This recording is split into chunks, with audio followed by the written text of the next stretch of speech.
Norman, Oklahoma, 4th of August, 1971.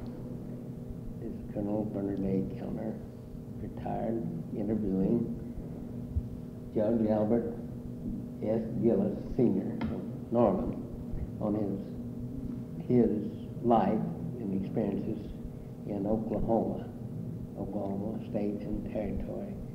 Will you please recount your life as you see it, Judge? I was born in a farm, Marshall County, Kansas, 5.5 miles from Marysville, the county seat. I grew up on the farm there till I was past 14, and when my parents decided to move to Oklahoma, the Kiowa Comanche country was opening, and my father had filed for a claim. Being an old soldier, he could file by mail, but he didn't draw anything.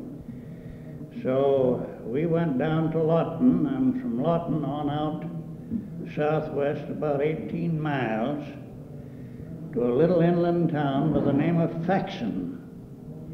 It is not the town of Faxon now. This Faxon we moved to has been a farm for many years. The town moved when the railroad came in and missed us 2.5 miles. Faxon was right to the west of the bank of West Cache Creek, and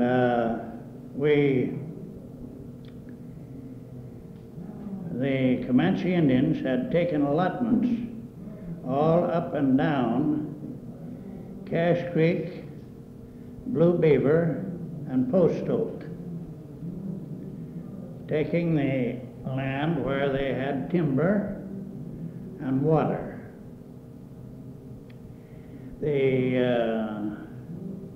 Which was nothing more than right, because it was their land originally, and what they hadn't allotted then had been open for homesteading. My father put in a trading store at the town of Faxon, and we quickly developed a substantial Indian business. Now, this hadn't been planned. I don't think my father had thought of doing business with the Indians at the time he put in his store.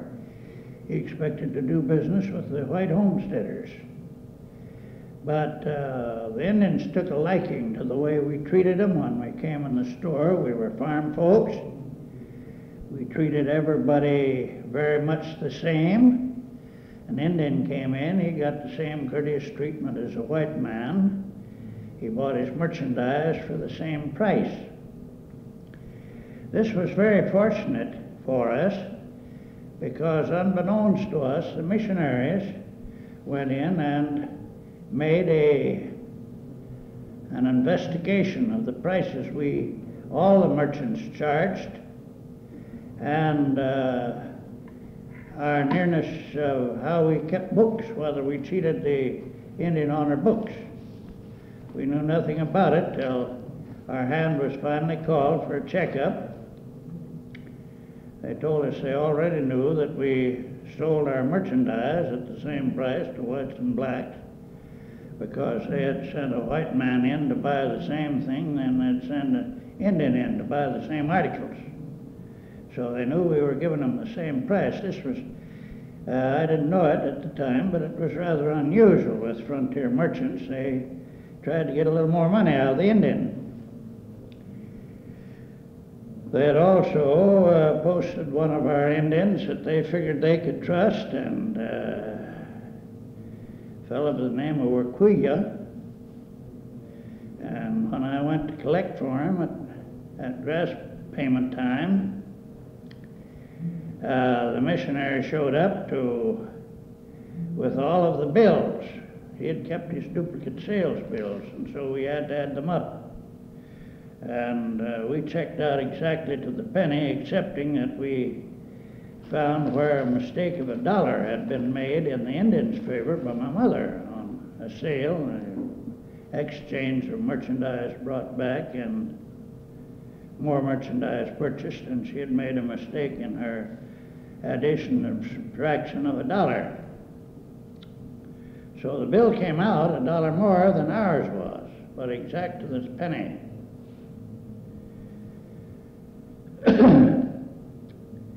One of the characteristics of the Comanche Indian was that it was too much thinking for him when he went to the grass money payments, draw his money. It was too much thinking for him to put away so much that he owed Bill Jones $50 and Jack somebody else $75 and put that aside. That's too much thinking for him. He just spent all he had before he went back home. It was reminiscence. It was a sort of a reminiscence of the time when he lived free, and after the hunting season, they would gather together in great camps and gamble and have horse races and tell stories. So they were reluctant to go back. They were people who liked to be in a crowd. They were gregarious people. And their allotments were lonesome. And they never went home till they had to. So we found that if we expected to get our money, we had to show up there when they were paid off. Now they were tickled to death to see us come to collect, because then they knew that when they ran out of money between then and the next payment, that their credit would be good for more groceries and clothing.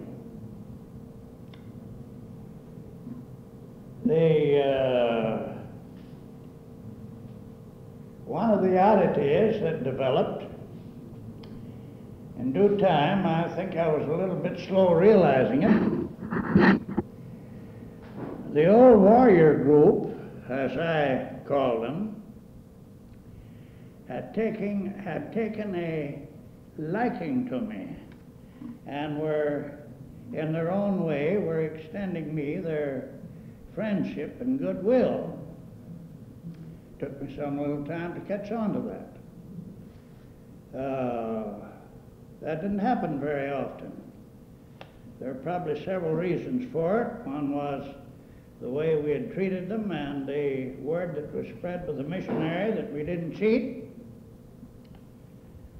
And I think another one was the fact that I had,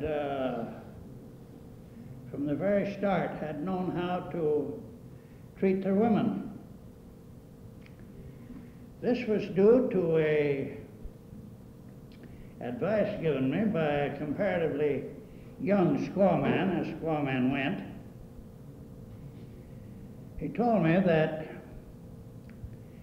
I should never speak to a Comanche woman until after she had spoken to me.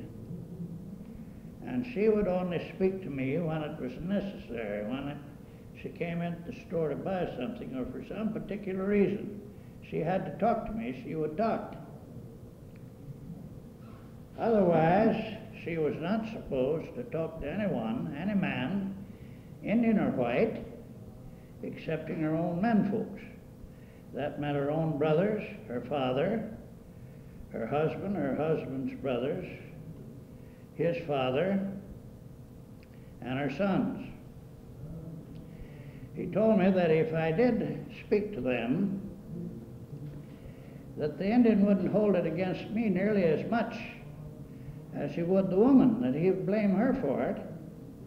And as a matter of fact, I would create trouble for the woman if I attempted to walk up to a woman and speak to her on the street merely because I knew her as a customer of the store, or I talked to her unnecessarily in the store.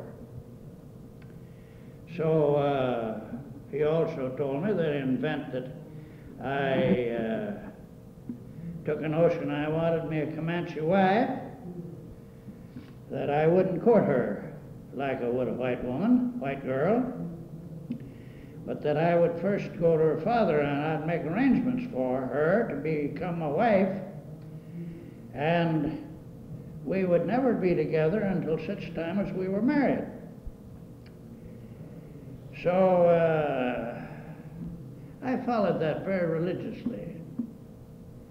For my own convenience, I divided the Indians up into 3 groups. The women I set off to one side, and girls. Then there was the old warrior group. I termed them the old fellows. And in my writing about the Comanche Indians, I referred to them as the old fellows. Then I grouped all the rest of them into, everybody in between, I grouped them into a group that I called the Carlisle group. Mostly they were Indians that had been away to school, most of them to Carlisle for a length of time. Now, I never got along with them very well. They tolerated me, I tolerated them. They realized in the first place that they were, most of them were really better educated from a book standpoint than I, and they thought less of the white man after going through Carlisle than they had thought of it before, so they weren't interested in the white man. They didn't care to talk to him. They were more standoffish than the old warriors, by far.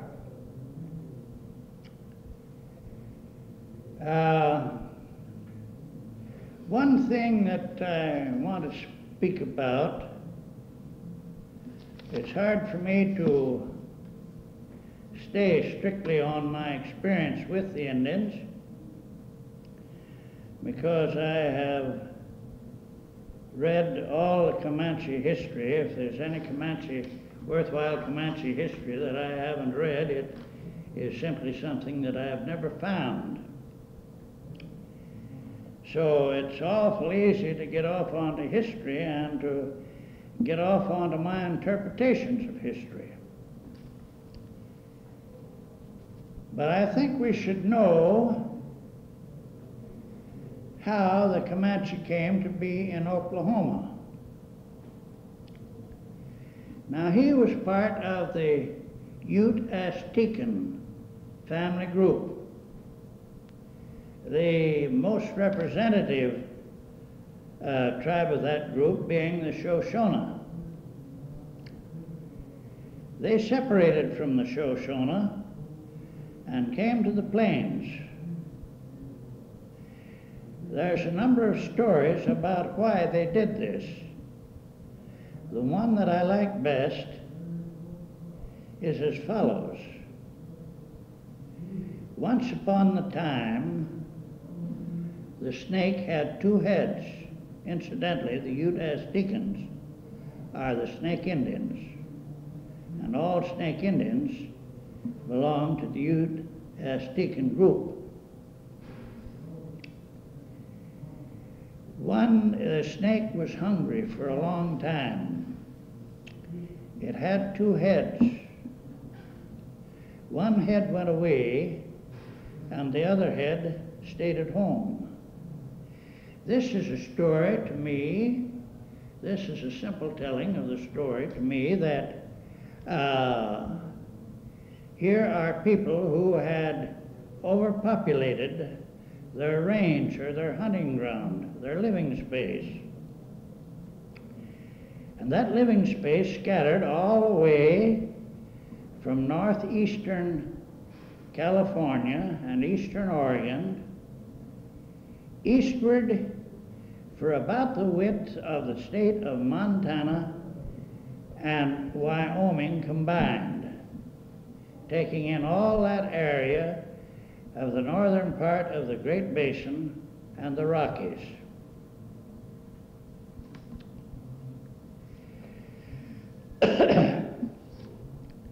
Each of the various tribes of the Utah-Stikans have a snake. They all have their snake motif and their sign, their particular snake sign.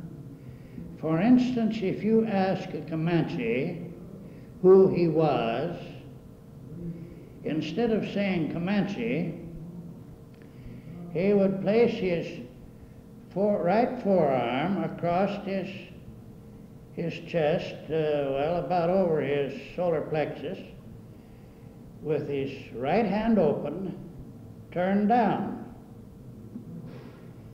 In that, he was telling me that he was a Shoshone. Now, if I would ask a Comanche the same question, he would take the same position. But once he had taken that position, he would undulate his arm and move it to the back, signifying the movement of the snake, or the snake who went away. Some of the early writers termed him the snake that went backwards, but that isn't true, although the arm actually went backwards. That wasn't what he was trying to say. He was trying to say that he was a snake that went away.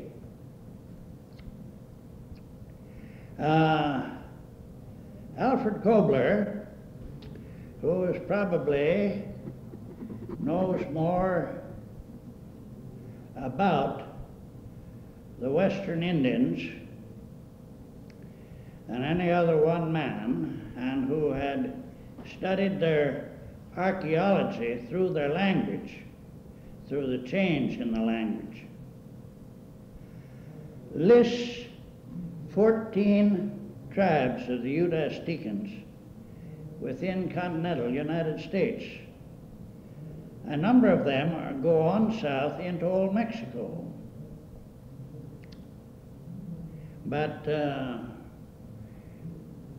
so we've got a reason now why the Comanche was out on the plains. And Kobler estimates at the time the two tribes actually separated as approximately 1,000 years previous to the meeting up of the white man and the Comanche at Santa Fe in about 1703. In other words, the Comanche had been here a long time. Now, they had come at different times. They didn't come all as one tribe, any more than all of the Indians came across the Bering Straits at one time to inhabit America. It was a steady stream for a long time.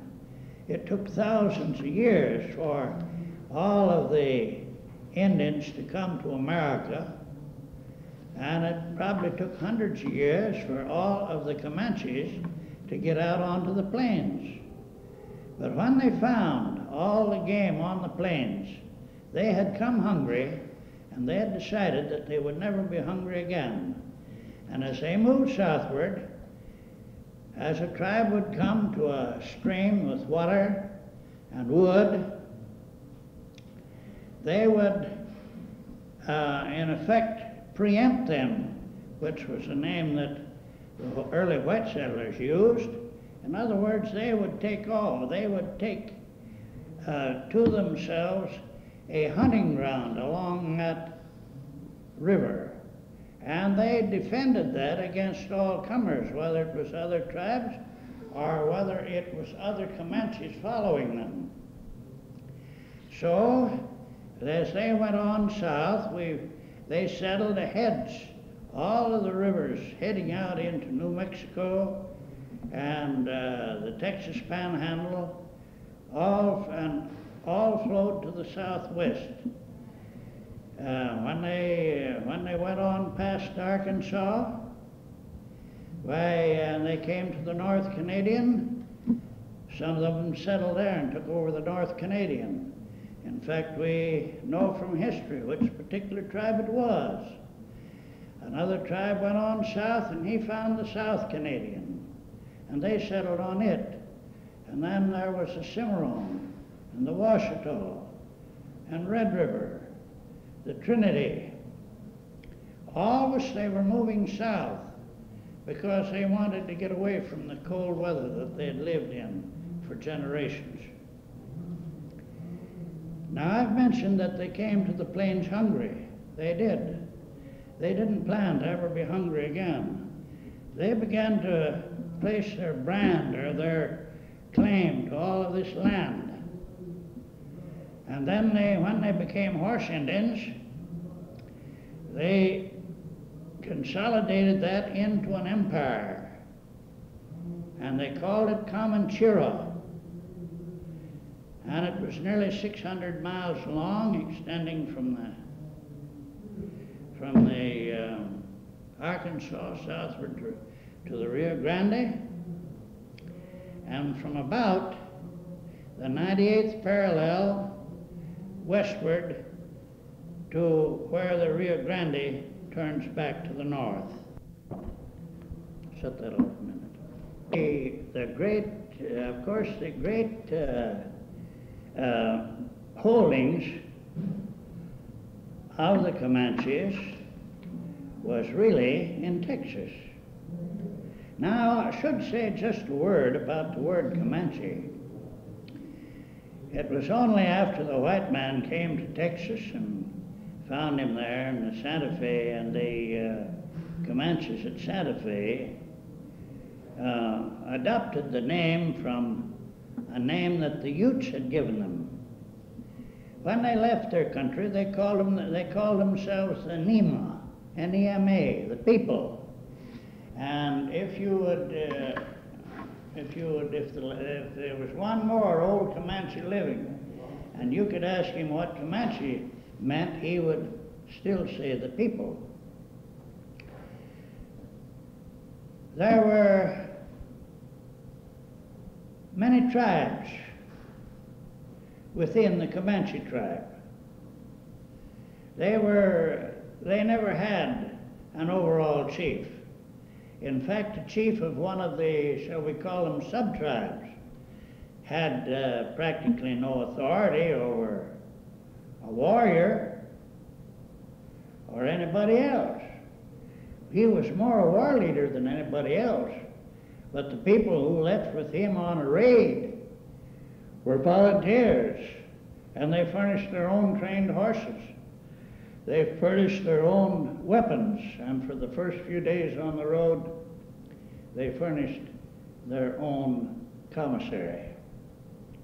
So they were a very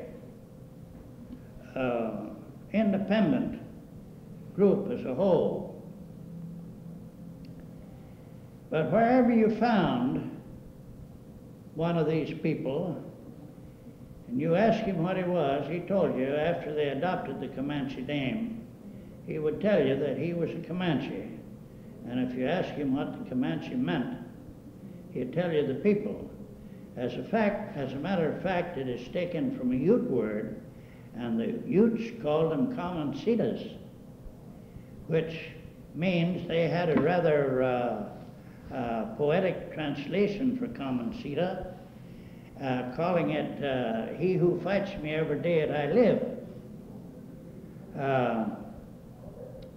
I imagine that if you were enough of a linguist to actually take Comancheta apart, you would find that what it really meant is all the time fights. But they had their own way of translating those things.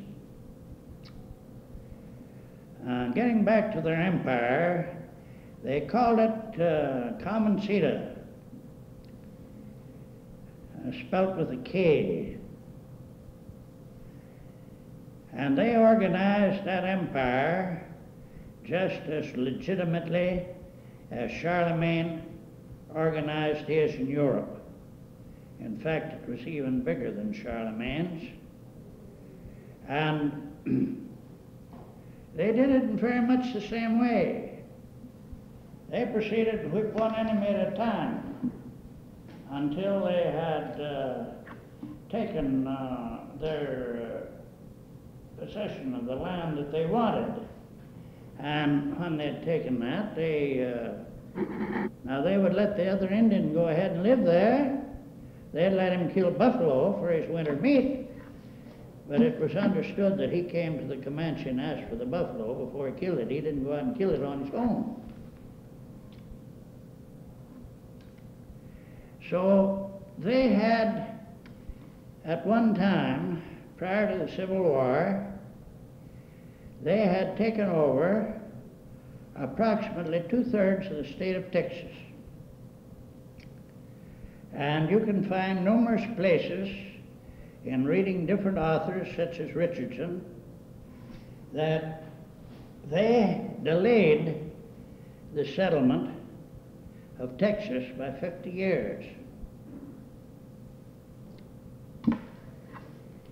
One of the interesting things about this is that on the words of the Indian Commissioner, and it's recorded, it'll be easily found, anyone that's interested, that the Indian Commissioner stated that the Comanche had never received one dime from all of the land that he owned in Texas. Bear in mind that he had been there for hundreds of years before Columbus sailed.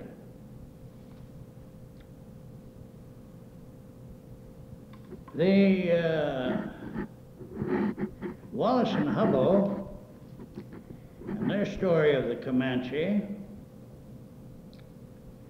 pay a good deal of attention to the fact that for some particular reason,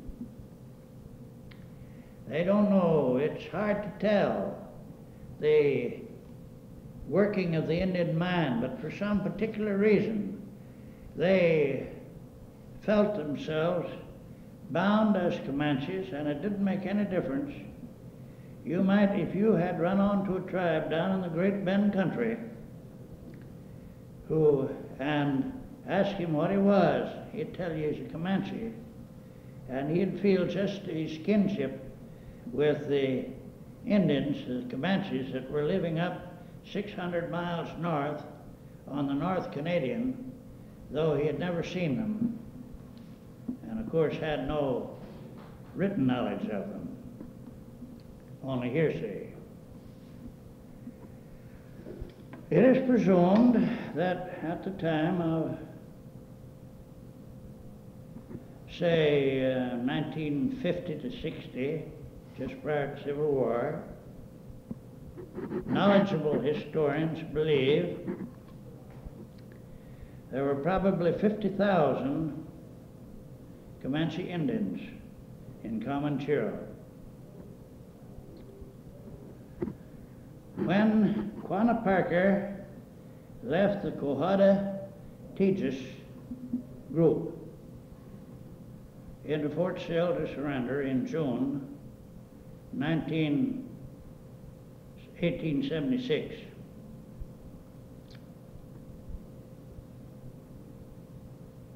and the government proceeded to make a roll of the Comanche Indians, they could find less than 3,000. 47,000 of them had been killed or starved somewhere along the road. Now these different tribes, even after when they were finally put on the reservation, they had a tendency to hold themselves apart one from another. For instance, the Yap Eaters, who are presumed to have been the last of the tribes, the last one of the tribes that left the Shoshone country, and presumably they started from about Fort Hall in Idaho, they camped along West Cache Creek, right along where the present town of Faxon is. And the descendants of some of those yap eaters actually live in the vicinity and live in the town of Faxon. Another group that stayed pretty much to itself was after they were put on the reservation and before allotment period, was the sugar eaters. Now, they aren't proud of that name of sugar eaters.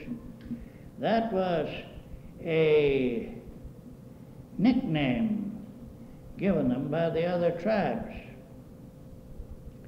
They were living in the vicinity of where San Antone is now. And they were the enslaved Indians. They were the Indians that allowed themselves to be enslaved and built the various missions that are now in ruins. People visit the ruins around there. And the other Indians said they did it because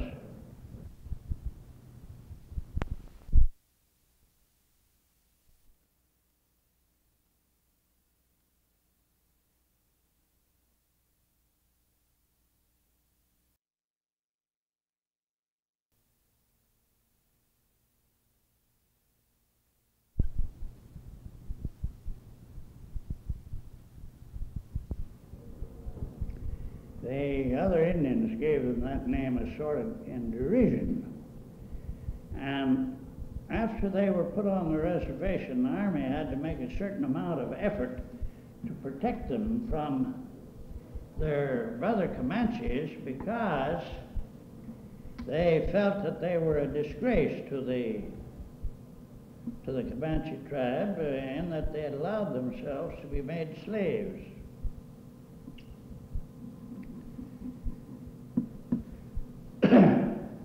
There's a gentleman by the name of Riley Aiken who lives on Elm Street here in Norman, who is quite knowledgeable about the Kickapoos. He lived among them. He has the ability of a linguist and has much of the time has lived among them after he had secured a university education. And he tells this story.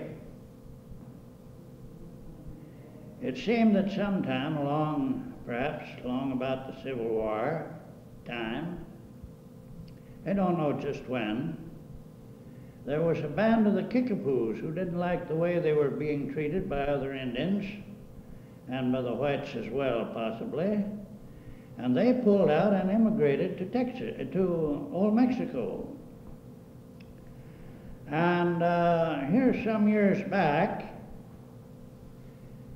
the Mexican government discovered that, owing to the complaint of other Indians, that here was Indians down here was United States Indians down here occupying land that should be theirs, eating game that should be theirs, farming land that should be theirs, and they wanted them moved. So Congress sent a committee down there to investigate it,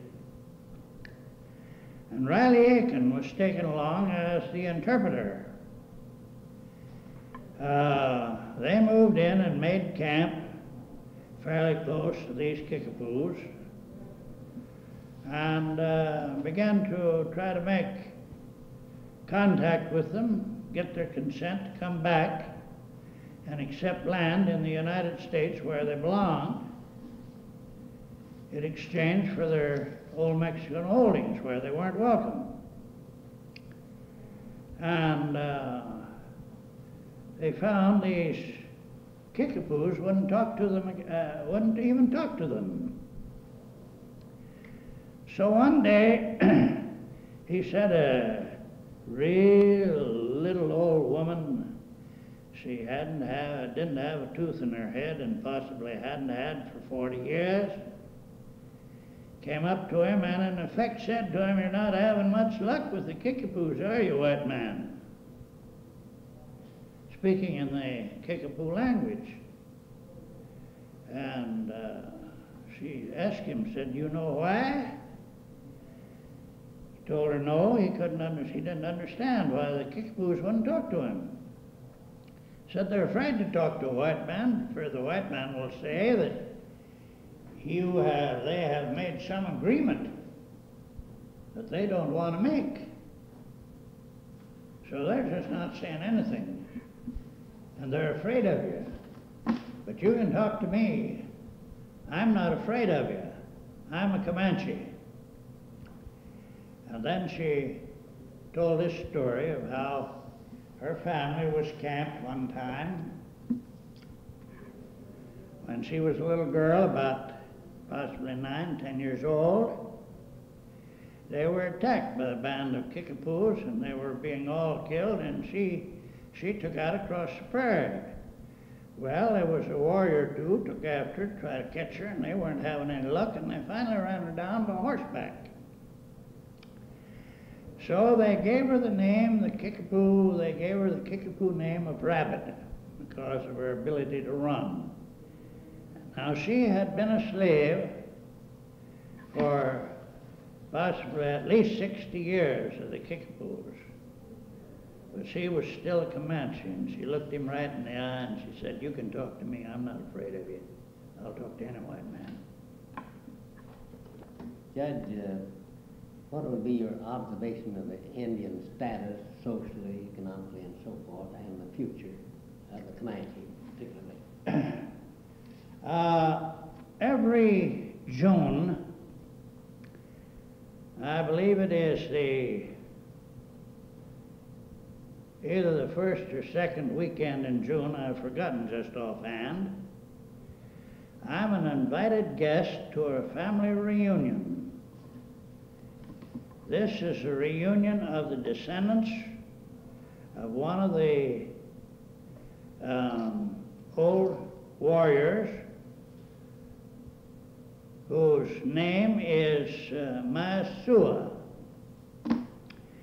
And his land, he would have been a root eater, and his land was near it's quite near the present town of Faxon, in fact, and was then. One of his most prominent descendants died in 37, which anybody that has ever studied anything about the Comanches or know anything about them was one Charlie Ross, who was a very wonderful individual. Probably the first, as far as we know, was the first Comanche to go to Carlisle.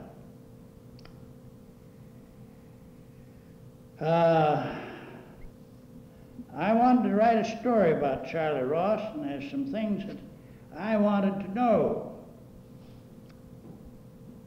For instance, I had a mental picture of Charlie Ross getting on and off the left-hand side of a horse like a white man. And that isn't the way the Comanche gets on and off a horse. So I was disturbed. I finally located one living daughter out at Riverside, California, a Mrs. Phil Cato. And one Sunday afternoon I called her, had a wonderful conversation. I'd first written her, and in true Indian fashion, she expected to answer me, but it wouldn't make any difference if it was 5 years from then. It was all the same to her as far as time went. So she hadn't been in any hurry answering me, and the magazine I was writing this story for couldn't very well wait 5 years for her to get around to give me this information. So I called her by phone, had a very pleasant conversation with her, and then when she was finished talking, she said, "My husband now wants to talk to you." she met when she was in high school at Lawton, and he was the band instructor. He is she is full-blood Comanche, and he is, he's not a Comanche, but he's almost full-blood Indian. And he said, you know, I've retired, my eyesight's getting bad, and I've served enough time in teaching in Indian schools so that I could retire on my pension. And he said, I've recently been adding up the descendants of Charlie Ross. Now that was just one son-in-law of Masua's. He says the descendants of Charlie Ross have now, with the close of the present school year, have now taught school 47 years, all of them combined together. One of these girls, a niece, had graduated as a lab technician from an American university and had got a scholarship in Sweden and had taken her master's degree there. Her father is the engine foreman for the Santa Fe Railroad at Oklahoma City. I didn't know Charlie Ross had a son up to that time because he was born after I left that country.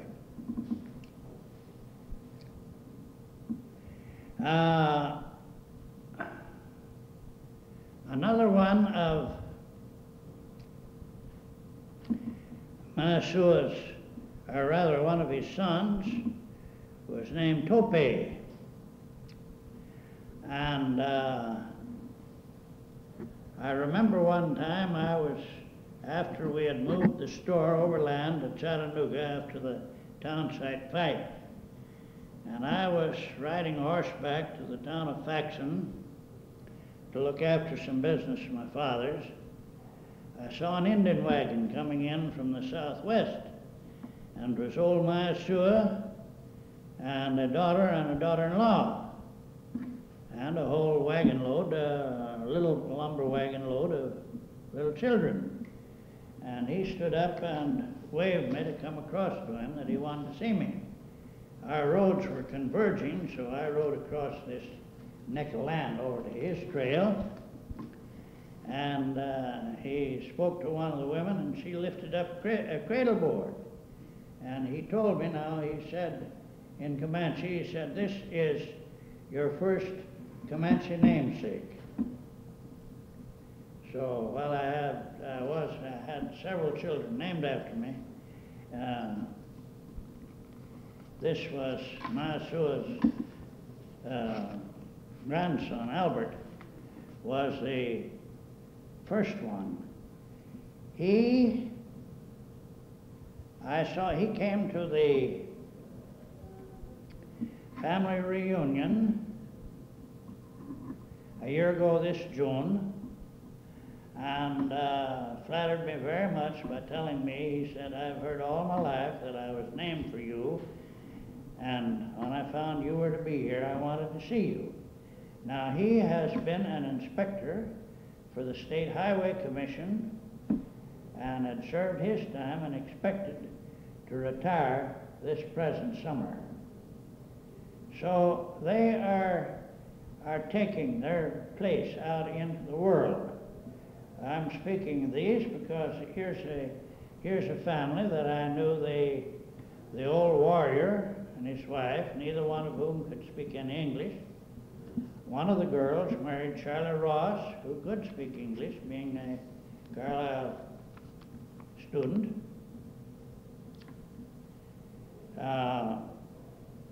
Other people there were there from Fort Worth. The husband of one of Masua's granddaughters is in the public works at Fort Worth. They always show up. Oh, by the way, one interesting thing here about why Charlie Ross got on the left-hand side of the horse. She told me that after he came back from Carlisle, he first got a job at, switch that off a minute, at the Chautauqua School.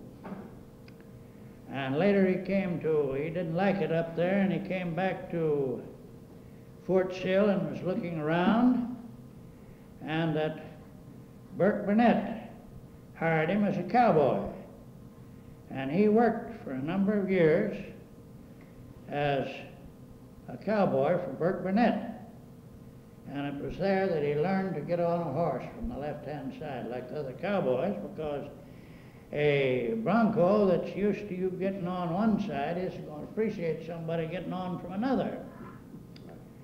And he also told me how he got the name of Charlie Ross. Now, when these Indians went off to school, they just had one name. Charlie Ross had one name, and it was Sepie.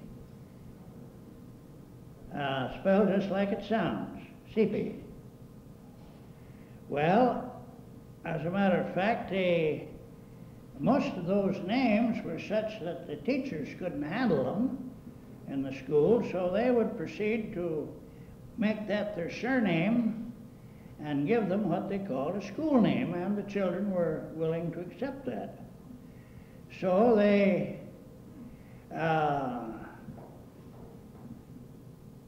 Captain Pratt gave Sepie the name of Ross for a first name.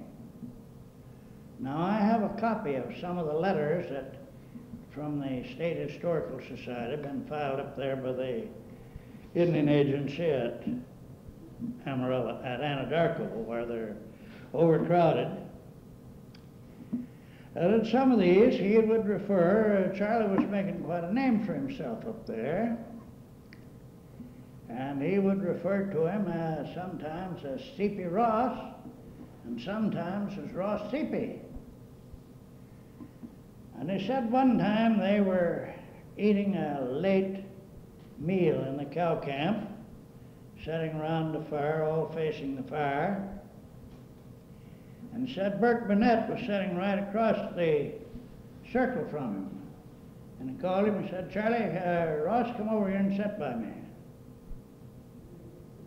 Well, he went around and squatted down there, finished his supper, eating there with Burke Burnett.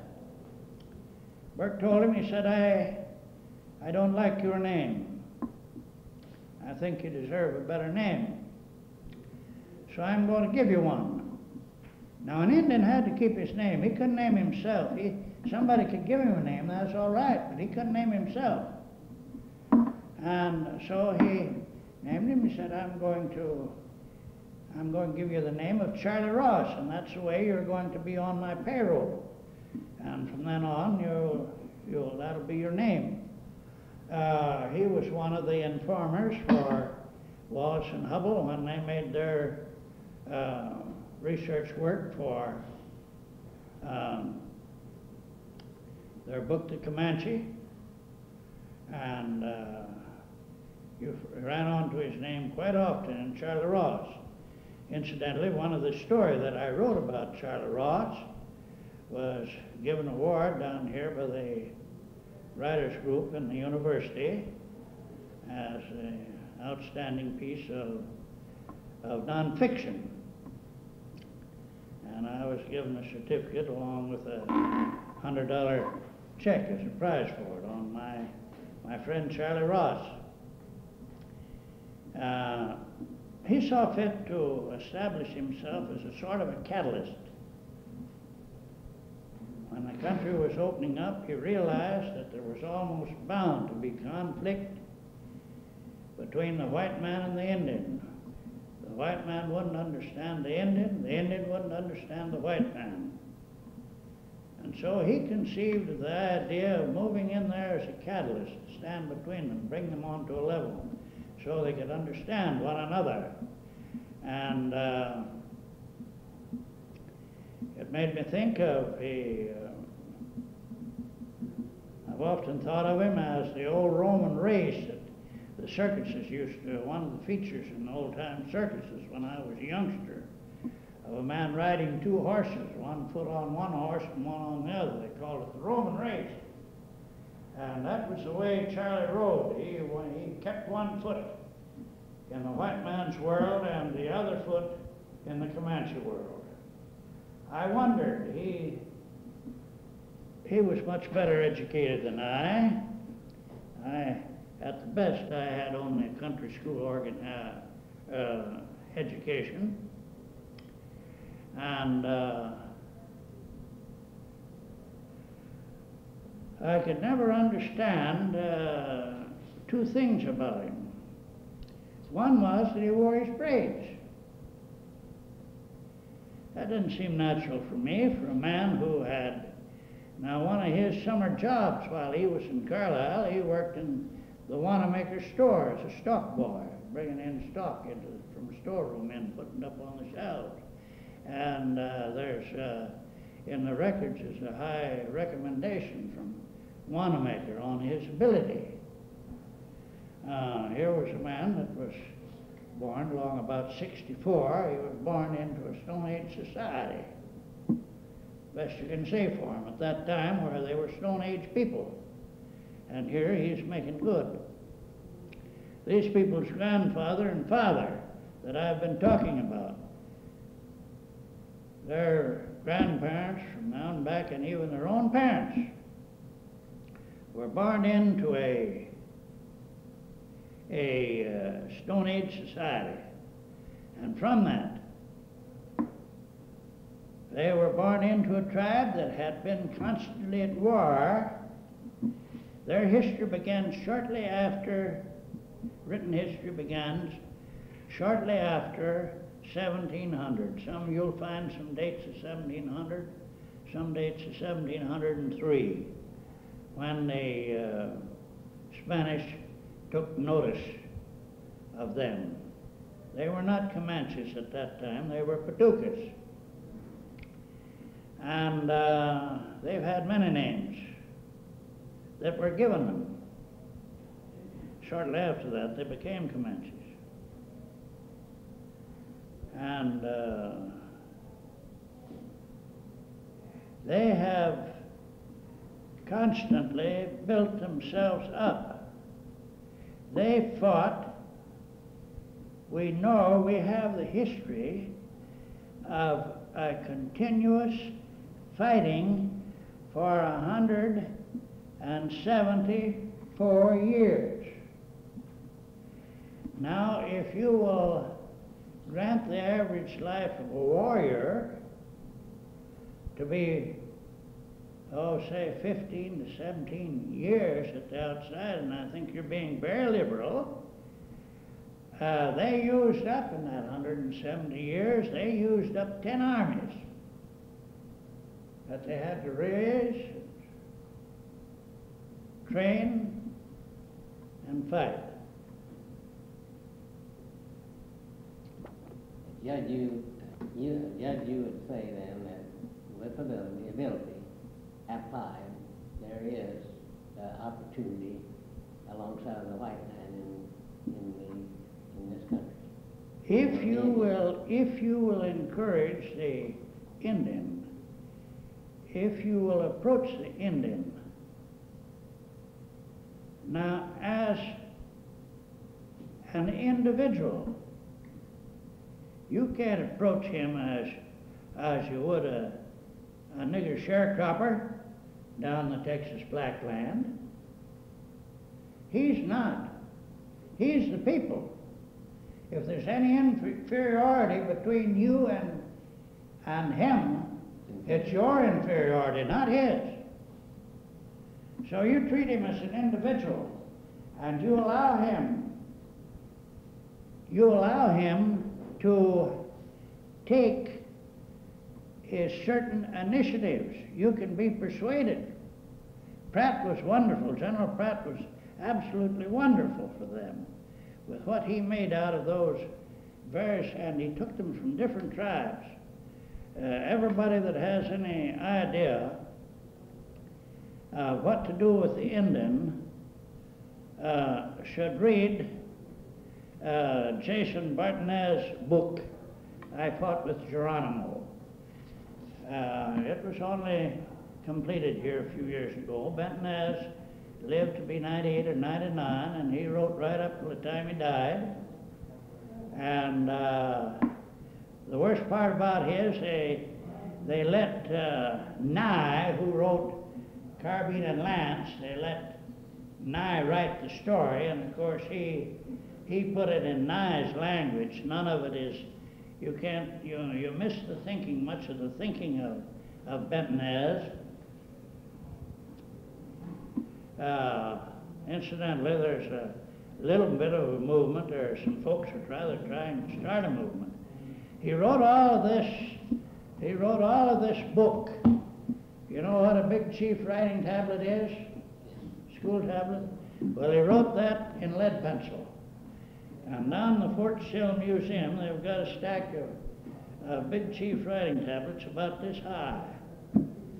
I know there's some folks down in Texas that are very anxious that they let me try my hand at that. I wish I could. I'd do it for nothing, just to get his story as so that now I can read it and I know how Bentonez was thinking about it when he says it. But you reading that, you don't know how Bentonez is thinking. That's the trouble with Nye's translation. He's giving Bentonez credit for thinking just like you would, and Bentonez don't think that way. Judge, we're very thankful to you for this interview, and I'm sure that the Living Legend Library will value it greatly in the future and will pass it on to the oncoming generation for their knowledge of history of Oklahoma and your experience. Well, may I say one thing more? Now, this is, you might consider this a commercial if this book was already in publication, but it isn't. It will be, presumably, sometime in the very foreseeable future. The Southern Methodist University Press are bringing out a volume. Last I knew, it figured to be 65 to 70,000 words of various Comanche stories, all of them true, and none of my Comanche fiction. It's all true stories, and it should be out in the very foreseeable future. As Mrs. Hartley, the editor, wrote me, she said, we hope to get it out during this year of calamity because the house fell in on them with all their money. And they've been having a hard time money-wise down there. And if anyone wants to learn about the Comanche, those stories are all better organized. They all feature some particular individual, and I try to paint him exactly as I saw him. Thank you, Judge Gillis, and so ends a very interesting interview.